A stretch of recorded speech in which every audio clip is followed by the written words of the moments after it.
In this video, we are going to take a closer look at the second release of the balanced dataslate, as well as another wave of FAQ releases. Over the course of the video, we will first look at what exactly changed and how the exact set of rules for Deathwatch now look like.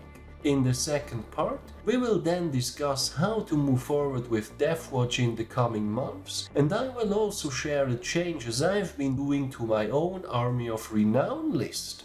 Welcome to SwissHammer, your channel for modeling in Warhammer 40k.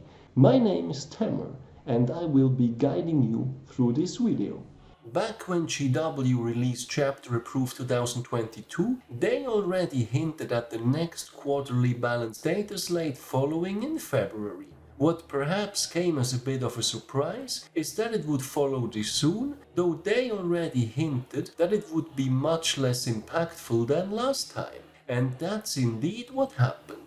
As a quick reminder, from a Space Marines perspective, basically all that directly affects us here is the universal rule limiting the number of aircrafts, 1 for combat patrol or incursion, 2 for strike force and 3 for onslaught, invalidating the triple Corvus Blackstar lists we had seen pop up once in a while. And that's all there is to the second version of the dataslate as well. The changes to the other factions also remain in place. Feel free to check out my previous video on those, with the addition of one more nerf to Drukhari, effectively targeting thick city builds, which should never have been a thing in the first place. With that being said, one more thing to keep in mind here, and we will also see this in just a moment with the FAQs, is that the additional pages with points changes for both Admech and Drukhari have been removed. The reason for this is that these points changes are now contained within the freshly released chapter approved Monitorum field manual, and I suppose it makes sense to keep this as the single source of truth for points for the time being. Moving on to the FAQs that I just mentioned, there have been updates to a lot of them, including the core rules, Space Marines and Deathwatch. But what actually changed? As far as the core rules go, this one is worth a read, as it has additional sections for counting as stationary and the interaction with transports, how to handle some cases of redeployment, or how table quarters are supposed to be handled. I don't think that this directly affects Deathwatch, though correct me if I'm wrong here, but it is good to be aware of these changes. Space Marines and Deathwatch on the other hand got a big round of nothing once again. Basically, what changed in both these FAQs was the removal of any points changes. Removal, you say? Does that mean a revert? Well, while we might wish for that, at least when it comes to the Space Marine Codex, it is the same that I previously described for the balanced dataslate. The points changes have been removed from the FAQ simply because they are now contained within the Monitorum field manual. So if anything, the FAQs got shorter to read because they now only contain rules, but that's about it. After an already very underwhelming chapter approved 2022 from a Space Marines perspective, I have to say this second round of nothing irks me in the light of overall Space Marine win rates and the Dreadnought points nerf that felt like it came several months and strong codex releases late with nothing else to show for. I think what we are seeing here is Space Marines falling victim to printed books versus digital releases. With the printed chapter approved freshly out, incorporating points changes at this point would leave an even more sour taste than getting nothing at all. Yes, they could have gone an extra mile and done actual rules changes for vehicles or something like that, but I guess the priorities were elsewhere. For the FAQs, I want to be fair here and say that this was likely just a round of tidying up by removing points rather than any major changes. While we do get the balanced dataslate quarterly, there are no fixed dates for FAQs. This might not be all that's coming, or maybe I'm just trying to remain optimistic here. Anyway, what I think has been missing from the Deathwatch FAQ was finally addressing specialism extremis and flamers, the cost of specialisms in the Army of Renown and in the supplement in general, but again, this is mostly due to the matter of the printed chapter-approved release and then the interaction between the reworked marker lights in the new Tau Codex and the Deathwatch strategy. At least for the latter, I think we will get an answer when they release the first wave of Tau FAQ in a couple of weeks. Anyway, before moving on to the second part, a quick summary of what is now required to play Deathwatch. The core rulebook aside, you will need both the Space Marines Codex and the Deathwatch supplement. If you want to play the Army of Renown, you will also need Warzone Octarius Book 1. By now, for all of these there is also an FAQ superseding certain rules in the original books, which can be downloaded for free through the Warhammer community website. On top of that, we then have Chapter Approved 2022 for both updated missions and points, as well as the balanced dataslate. That's quite the collection of rules by now. With the balanced dataslate and the FAQs covered, where does this leave the Deathwatch? As I have covered extensively over the course of the last few videos, the combination of chapter approved points changes and the new and powerful codex releases are steadily pushing the Dreadnought heavy lists out of the Deathwatch meta. Instead, as we could already observe for the January tournament results, the Army of Renown is now taking over, and it is doing so well. It also largely remains unaffected by both the chapter-approved points and mission changes. Troops are more desired than ever, and Deathwatch does these well with their kill teams.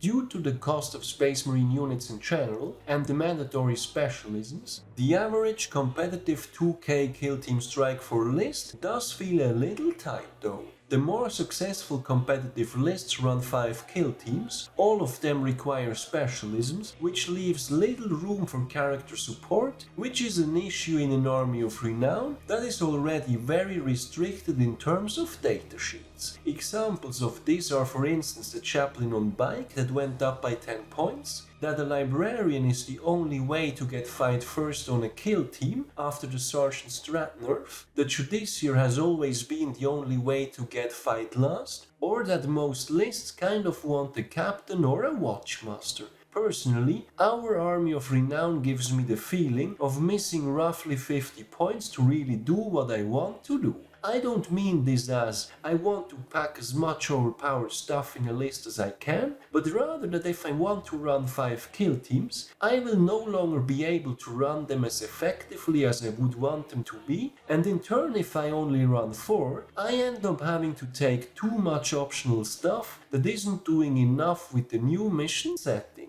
I wish I could nail the situation more precisely with words, but I think it really is the combination of the specialism and the troop stacks for the kill teams. Anyway, would love to hear how it has been going for you guys in that regard. So back when I did my original review on the Kill Team Strike Force, I tried to stay somewhat close to my old list, basically replacing a bunch of utility with characters, but this not only caused some issues with Assassinate, but is now even less optimal with the new missions and changes to secondaries. I was toying around with including the now discounted Corvus Blackstar, but as I said before, I don't think the problem here are the points, I just don't feel comfortable including the flyer for the time being and having it live for long enough to be worth it. Instead, I have changed to 5 kill teams, with the goal to have at least a couple of cheap combat squads that I can use for actions and other utility duty. As such, I have basically kept my HQs, Captain on Bike with Dominus Sieges, Primaris Chaplain on Bike, and the Phobos Librarian, though on the latter I added Stealth Adept, a neat little gimmick I saw Jason Lenore do at the LVO. This one I would consider swapping for Honored Veteran of the Watch on one of the Sergeants though, for instance, to get either Ties That Bind or Optimized Priority, which I think are both excellent picks with the new mission settings. I am really trying to keep the CP high this time.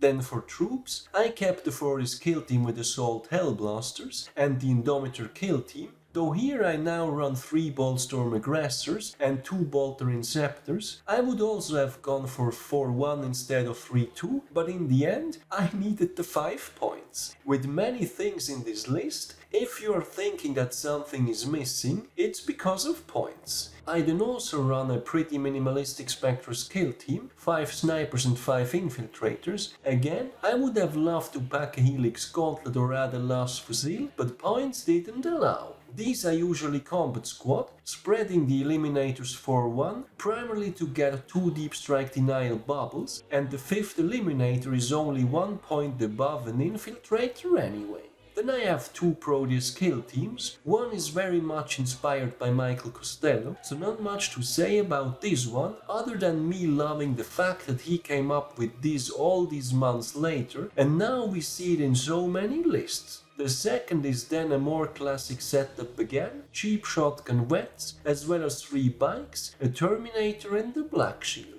These I always combat squad, the idea here again to have a cheap squad with the shotguns, and then an annoying unit with a T5 Terminator with a storm shield hopefully in cover. Then for last, I just about managed to squeeze in the Chief Apothecary. This is because I have a couple of mixed units tech that I wish to keep going for as long as possible, and while I know that most competitive lists are dropping him now due to points, I find him useful in combination with the Indomitor and the 2 Proteus kill teams. In order to pull this off though, the Judiciary had to go. I have to playtest this a bit more, but what I can say at this point already is that had I gone for the Judiciary over the Apothecary instead, it would have been far easier to get a couple extra war gear and primaries over firstborn variants on characters in. I will have to see about that. I left a link to the full list down in the description. But anyway, I hope that in addition to all the lists that we looked at in my January tournament review, this is giving you guys some inspiration for your own lists. To wrap things up, over the course of the video, we have looked at the second release of the quarterly balanced dataslate, as well as a wave of FAQ releases. While the nerf to Drukhari Thick City is certainly welcome, these releases have basically been another round of nothing for both Space Marines and Deathwatch. Especially for the latter, the handling of Specialism Extremis, Specialism as a whole, and interaction with the reworked Tau marker lights remain unresolved. While I'm sure that at least the latter will be addressed whenever the first round of Tau FAQ comes out, the indication here is that Deathwatch will have to do with what they have for this next quarter. While Dreadnought heavy lists have been hit hard by the chapter approved 2022 points changes, the Army of Renown is now taking over as the top meta build for the faction, having shown several promising tournament results in January already. Most competitive lists involve 5 kill teams, and whatever characters still fit in, personally I feel that such 2k point lists are roughly 50 points overcosted due to the specialisms and the kill team troop tax. Getting another 10 points on the Primaris Chaplain on bike certainly didn't help either. As far as my own list goes, I have gone quickly through my latest iteration, basically squeezing in a 5th kill team and shifting Action Monkey duty to a few relatively cheap combat squads that can still do other useful things on top of that. But as I have mentioned, I feel that points are more tight than ever. Beyond that, a week ago I covered all the relevant Deathwatch tournament results for January. If you haven't seen that one already, feel free to check it out. I'm sure there is going to be plenty of list building inspiration in there for you guys. So that's it for the second release of the quarterly balance update series for match play, the latest FAQs and their potential impact on the Deathwatch. How do you guys rate the Deathwatch these days, and how are you building your own list for the new chapter approved 2022 missions? Let me know in the comments. Finally, I would also like to mention that there is a SwissHammer Facebook page where I will be posting links to my videos as well as articles I find of interest. I do read a lot about the hobby, but not all of it will always end up as its own video. I look forward to seeing you there as well. I do also have a Patreon page. If you like my content, any additional support is greatly appreciated as it helps me invest into future videos. As always, thank you very much for for watching, guys. Your continued support is greatly appreciated. I hope you have been enjoying this video. Give me a thumbs up if you did, and don't forget to subscribe if you haven't done so already. Thanks again and see you next time.